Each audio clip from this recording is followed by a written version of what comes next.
Հայաստանի Հանրապետության կառավարությունը եւ մասնավորապես ներդրումային կոմիտեն, որը որ հաստատում է նման խոշոր ենթակառուցվածքային ծրագրերի ֆինանսական հարցը, շատ կարճ եթե ձևակերպենք, Երևան քաղաքի 3 ծրագրերով հաստատել է 650 միլիոն դոլարի ենթակառուցվածքային ծրագրեր, որոնք ուղղվում են Աջափնյակի մետրոյի կայարանի կառուցմանը, մետրոպոլիտենի ամբողջական ենթակառուցվածքի ամբողջական արդիականացմանը, վերգետնյա տրանսպորտի մեր վերջին փուլի էլեկտրական ավտոբուսների գնմանը, 2 դեպոների նորոգմանը, առանձնացված գծերի ներդրմանը եւ այստեղ ունենք նաեւ մի կարևոր կոմպոնենտ Դալմայի այգիների կառուցմանը 250 հեկտար, հենց բուն կառուցմանը, ճիշտ եմ, չէ՞ ֆիքսում, նախագիծը հենց այս փուլում ընթացքում է։ Ձեելի երևանցիներ, սա կարևորագույն եւ անկյունակարային որոշում է, որ տեղի ունեցել նախորդ շաբաթ, որով որ կառավարությունը փաստացի ստանձնել է ֆինանսական հանձնառություն այս բոլոր ծրագրերի հետ կապված եւ Երևան քաղաքը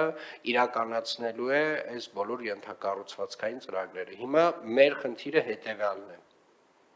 Մենք տարբեր փուլերում ենք գտնվում, տարբեր ծրագրերով եւ ամենահասունը կարելի ասել, ամենամոտը Աջափնյակի մետրոյի կայարանի կառուցման ծրագիրն է եւ գիտեք ես հասկանում եմ նաեւ այն մարդկանց, ովքեր որ թերահավատորեն են մոտենում այս process-ին։ Պատկերացրեք 2008 թվականից Հայաստանի Հանրապետությունում մարդիկ խոսք են տվել, որ Աջափնյակի մետրոյի կայարանը կառուցվելու է։ Հիմա 2026 թվականն է։ Եվ իրականում մենք էլ 2022-23 թվականից շատ հաստատակամ այդ խոստումները տվել ենք եւ շատ գործուն քայլեր ենք արել նաեւ այդ ուղղությամբ։ Առաջին հերթին մենք պատվիրել ենք նախագիծ եւ այսօր ունենք նախագիծ եւ նախահաշիվ Աջափնյակ մետրոյի կայարանի։ Բայց նաեւ պետք է հասկանանք, որ որևէ մի ծրագիր, որ չես իրականացնում տասնամյակներով, դրա գիտելիքը եւ դրա կառավարման կարողությունը վերանում է երկրից։ Եվ մեր ձգձգումները միայն այս խնդրի հետ են կապված։ Մենք կարելի է ասել, չունենք կարողություն այս տեսակ, չունենք ընդհանրապես չունենք կարողություն այս տեսակ ծրագրեր իրականացնելու, բայց այս կարողությունը նաև այս process-ում որոշ չափով կառուցել ենք եւ շարունակելու ենք կառուցել։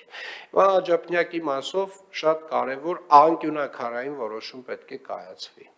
Եվ երբ որ մենք որոշելու ենք, թե միջազգային գործընկերների հետ ենք արդյոք գնում եւ շարժվում առաջ այդ կառուցման գործընթացում, ամենակարևոր գործոնը մեզ համար ժամանակն է։ Այս բոլոր ծրագրերում ժամանակից ավելի կարևոր գործոն մեր համար չկա։ Այո, փողը կարևոր է, այո, այդ ֆինանսական ճիշտ գրագետ կառուցվածքը կարևոր է, բայց որևէ բան ավելի թանկ չի, քան ժամանակը։ Ժամանակից թանկ որևէ բան չկա այս ենթակառուցվածքի կառուցման տեսանկյունից, որակով կառուցման տեսանկյունից, այսինքն պետք է այնքան շտապենք, որ այնուամենայնիվ ունենանք միջազգայինորեն այս տեսակ աշխատանք կատարած շինարար կառուցապատող եւ միջազգայինորեն նման փորձ ունեցող տեղ հսկող ինժեներ, ով իրականացրել է նմանատիպ խոշոր ինժեներական տեղհսկողություն։ Եվ ամենակարևոր մեր որոշելիքը այն է, թե արդյոք մենք տեսնում ենք հնարավորություն միջազգային ֆինանսական գործընկերներից որևէ մեկի հետ առաջ շարժվելու, թե ոչ, եւ այդ հարցի պատասխանը մենք պետք է տանք 1-2 ամիսների ընթացքում, որովհետեւ կառավարությունը վստահորեն եւ այն ներդրումային կոմիտեին, նաեւ ֆինանսների նախարարը հատուկ շեշտեց, կարող է առաջ շարժվել առանց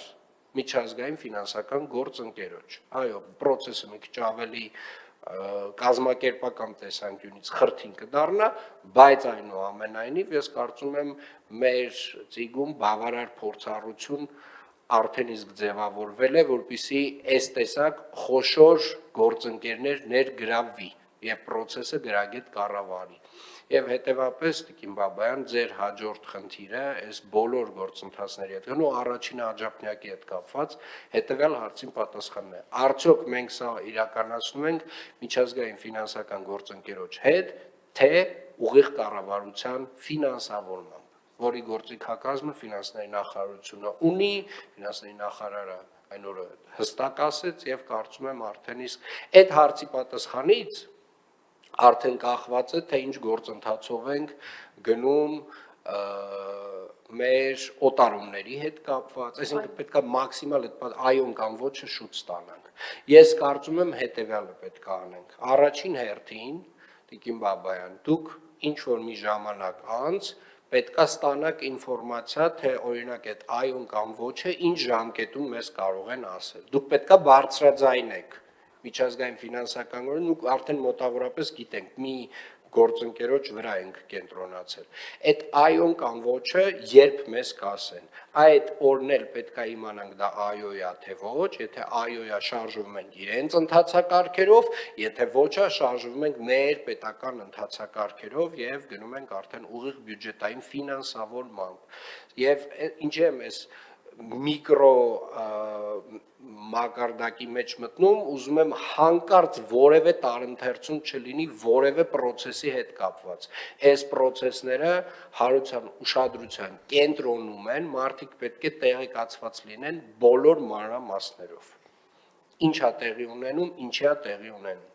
Երկրորդը արդիականացման ծրագրով մենք պետք է փոխարինենք ռելսերը, 48 նոր վագոն պետք է ձեռք բերենք անվտանգության տեսանկյունից, խնդիրներ պետք է լուծենք եւ բազմաթիվ այլ հարցեր։ Հիմա այս մենք կարող ենք ասել, որ տեխնիկատնտեսական հետազոտության կարիք ունենք այստեղ, թե չունենք։